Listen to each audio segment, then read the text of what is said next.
Good evening, P3. My name is Shamika Adams, stage name Darling Mickey, and I am on here to share my story of healing. I want to first thank you guys for giving us this platform to share not only our gift, but our stories of triumph from tragedy, our issues, and again, our recovery and healing. I'm here to share a story of my healing. I am guilty of being an enabler to some very, very deadly things. The story is very, very personal to me. It's about my dad. Currently, my dad is a heroin addict. And he believes in real life that heroin is his medicine. Quick story about it. I live about 40 miles away from him. I was sitting at home in my car, as I usually do. Once I get home from work, I sit in my car and maybe write or scroll or whatever, just for a moment of solace. And I got this call from my dad, and my dad is that burly man. But at this point, my dad was bawling. He was crying, and broke my heart. So I immediately jumped on the road and back to Chicago. I went 40 miles away and pulled up, and I quote, my dad said, "Shamika, I need $10. And I'm like, do you know where I live? You called me out here to give you $10. And at that moment, I had to make the decision of, do I give him this $10 to continue to kill himself? Or do I not, basically? I made the decision to give him the $10. But I also made the decision not to give him another dime after that. I gave my dad the $10. He asked for the change and the miscellaneous change in my car for a cigarette. I gave it all to him, and I told him that this is your last and final time asking me for any money. I will not continue to kill you, because that's basically what I was doing. This piece that I wrote,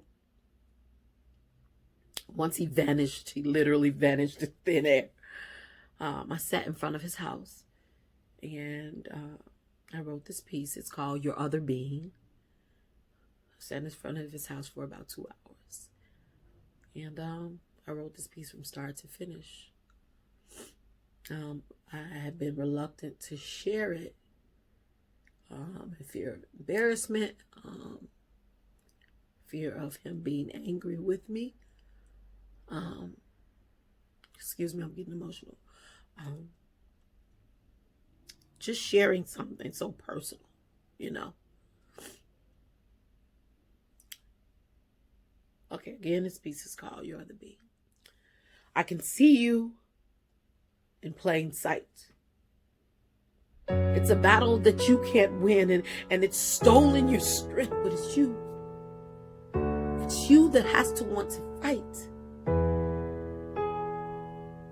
It's your other being. But you, see, you're not ready yet. It's him, your devil's advocate, playing the role as the maverick, leading with the losing score, overpowering you. You, a power forward, playing the center. But you hover over me like a miserable sinner, mistaken identity. Dad. But I believe it's your true being in sync with your bipolar tendencies. Which of you have stole from me, Dad? These petty acts of malice have me asking, why have you silenced the dad that I was? You used to walk into the room and they used to salute to you and praise to your name. but the right hemisphere of my brain won't let me forget that little brown tray I brought to you. Dad, before you could clear your mind, before the sunshine, your words were, baby, bring your daddy some medicine. And I'm thinking my dad had a real illness, and I'm hoping he gets better. You sprang out of bed as if you were Superman, ready to take on the world. I'm daddy's little girl looking up to you. You're the perfect role model. But the night has fallen and you're back home calling your baby girl. Your daddy's sick. Come take care of him. No need for a physician. Stood and watched as you snort your powdered healing. So what was it really? Your other being? The monkey riding you, making you believe you needed him to get through your daily routines. Patience. Patience is a virtue. But I now know you are a patient that abused the substance that made you buy. So it was two of you that I've grown to love and hate. My dad, who was sick and ailing, and I brought him that tray. Wait. That's the dad I had. See, time flew. I enabled you. I was giving you my tools and fuse on the block, purchasing your cure. You told me I wouldn't have to endure the humiliation. I was watching you chasing the dream. You camouflage, dope thing. You seem to be above them. But you had the bread that kept your habit fed, so your days were not as grim. Dad.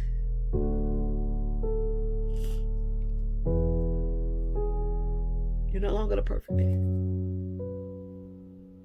I can see you in denial. See, I'm judging you now, and I don't want to be a jury. I'm standing here robed in a black dress, and I'm crying. It's my dad. It's my dad I'm burying. And I don't want to speak this into existence, but it's the life that you're living if you don't start the healing process. I'm afraid I have to put you both. My dad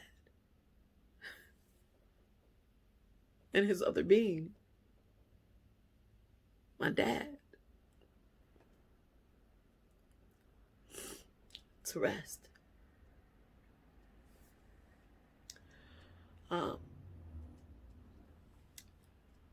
That piece oh, so true. I've stood on my word. I don't see my dad as often. When I first debuted the piece, because I put it on my album, and when I first debuted the piece, his friend said, your daughter did a poem about you. You should be so proud of her. I saw her on Facebook, and he called me, and he wanted to hear the poem. I said, Dad, you're not going to like it.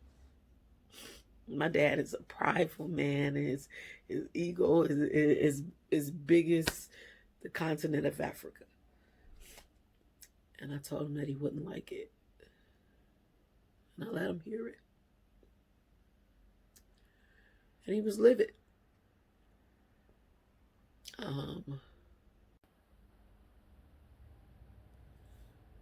So from there, our relationship has been rocky, but I still talk to him. And I love him, but I am in a better place because I know that I'm not contributing to the death of my dad.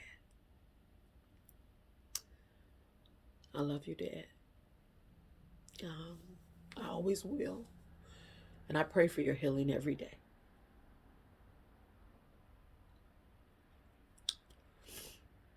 Thank you again, P3, for allowing us this platform. And I'm out, Darling Mickey.